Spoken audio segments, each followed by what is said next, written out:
Good, y'all? Cobra Carter back with another Army lifestyle video. Today we're talking about Army canon event. These are things that are just going to happen. Like if you enlist, there's basically no avoiding it. I've been in a good amount of years and I experienced all of these at least once. All right, so I'll get into it. Event 1, hurry up and wait.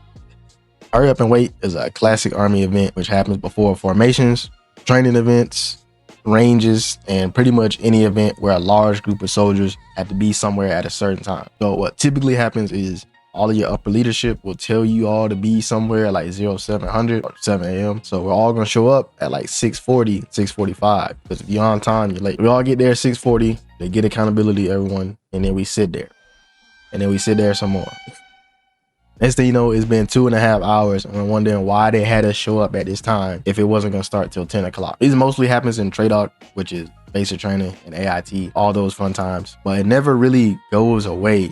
We just get more used to it. It's really bad with deployment movements. With deployments, they have a time for everyone to get to the company and drop off their bags, prepare to manifest, like the flight and everything. It has never been less than 8 hours before we board the actual flight from dropping off all those bags at the first hit time, in my experience at least. That's usually the worst hurry up and wait. That's like hurry up and sit, like sit down all day. That's just something they do. Make sure, I guess, everybody's on time for really important stuff. I don't really know. That's been a thing in the Army since it was made. Event 2, getting smoked. Hate to be the bearer of bad news, but if you enlist in the U.S. Army, at some point, you will get smoked. There's no avoiding it. What is getting smoked? Basically, an NCO, drill sergeant, instructor, etc. makes you do physical exercise because explaining it to you wasn't quite doing the trick. So now they got to show you why you shouldn't show up late or say smart comments under your breath or stuff like that. Again, just like the first one, this happens a lot in boot camp and AIT and tends to become a little more rare as you go to your actual unit. However, it never goes away completely. I'll be like, well, what about when I get some rank on my chest? It should stop then. No, believe it or not, staff sergeants, other NCOs still get smoked. Majority of the time, it's just in private for them. But they get smoked by folks with a higher rank than them. It also depends on the type of unit you go to. Some units in the Army are less stressful than others. You go to a unit with majority combat armed soldiers, like armor units, infantry units, it's gonna be a more common occurrence. Smoking soldiers is gonna be like more embedded in the culture of those units. Now, if you go to a finance unit, that's probably not gonna be a huge part of their culture. It might lean more towards giving counselings instead when you mess up, instead of physical punishment. So how much this happens depends on your direct supervisor and the unit you end up at, which you have no control of. At basic training though, disregard all of that. Yeah, GG's. You're getting smoked just about every day, buddy. Event 3, getting promoted. The first 2 have been a little bit negative, so let me change it up with something a little more positive. If you didn't know, the first 4 pay grades of your Army service, E1, E2, E3, E4, are automatic promotion, which means as long as you don't get in huge amounts of trouble, you will be promoted automatically. There's a certain time frame when you have to be, say, like E2 private, and once you complete that time frame, your rank changes to E3 private first class, and that next paycheck bumps up a little bit. No paperwork needed. It's automatic promotion. Now past E4 to E5, which is sergeant and above, you have to go to a promotion board. You used to have to go to BLC, basic leaders course, and have enough promotion points to attain the next ranks, which is exactly what I'm struggling with right now. It's why I'm still Cobra Carter, soon to be Sergeant Carter. So E1 to E2 is like 6 months. E2 to E3 is like 4 months. And if I recall correctly, and you have to have been in the Army like a total of 12 months, something like that. So the majority of people who've been in the Army are familiar with promotions because a minimum length contract you can sign is like 3 years. Also, back to the times for promotions. You can be waived and get promoted early if your leadership thinks you do a good job and you can handle more responsibility. You can also come in, like start as a higher pay grade. You can come in as an E2, like start immediately making E2. You come in as an E3, like start immediately making E3.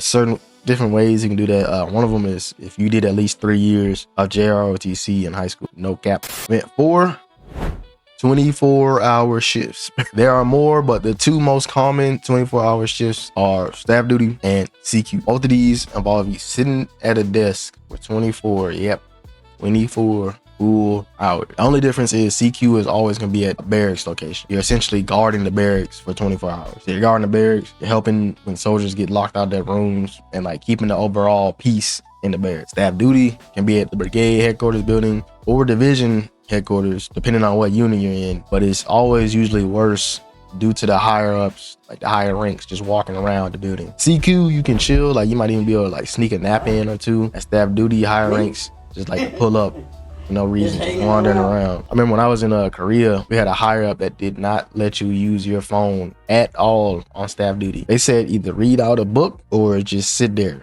for 24 hours. Yeah, like super old fashioned. Only good thing about these 24-hour shifts is that you are obligated to get the following day off. Like the next day after that shift, that whole day you're off. No PT, no work, no nothing. Most of the time. All right, event 5, kind of event. Missing equipment scare. If you know, you know. It's one of the most stressful events out of this list, and it tends to happen at every enlistee at least once if you stay in long enough. But the Army has equipment that soldiers can sign for and use for work. This equipment is always overpriced. Like the military is continually getting finessed by these manufacturers. It'd be a small piece of equipment like this, price tag $1,600 for no reason. So with that being said, losing equipment is very big no in the Army. They tend to track it all very well and even have like monthly SI checks in which the NCO from your unit goes to every section and makes sure they have the equipment that they say they have on paper. If you don't got it, even if it got misplaced somewhere, the alarm bells are gonna sound and you have until lunch to find it, or this news could shoot up to even higher rank. It's always a headache and a lot of stress around not losing equipment. In Army. 6, getting mentor / being a mentor. Now this is another positive one on the list. It's one of the best aspects of the military that isn't talked about enough, to be honest. The majority of folks who join the Army are fresh out of high school, like 18, 19-year-olds who often need like some kind of guidance in their life. A lot of times, if they have good leadership, their first line supervisor or some NCO in the chain of command steps up, like not only to like lead them, but like to inspire them like to be better. It's like the basis of a mentor. And I cannot stress how important that can be, like in the direction of like just not just someone's military like career, but like life in general. Some people, the difference like really is that one mentor that taught them not to react to bad leaders and save them from Article 15, or that one that taught them to chase promotion points and now they're becoming a sergeant quicker than their peers. So from what I've seen in the Army, there's a whole lot of good mentoring going on to the younger generations, simply because they don't want to like see them struggle the way that they did. That's usually like why it is. And on the opposite side, becoming an NCO and being responsible for soldiers, like it sets you up to be a mentor yourself and it help you. If you think about it, like the average E5 like sergeant is like 24, 23, depending on when they join. It's like not many other jobs set you up to have that much of like a positive impact on other people that early in your life, honestly. And 7, being the new guy or being a FNG. The Army or active duty, at least you're gonna move a lot, which means there's gonna be probably at least 2 times where you are the new guy or the new girl in the unit. So you graduate basic and AIT, and you're not only the new guy, but you're the new guy to the Army and to the unit, which brings its own set of problems. Here, a lot of places refer to you as the FNG. If you know, you know.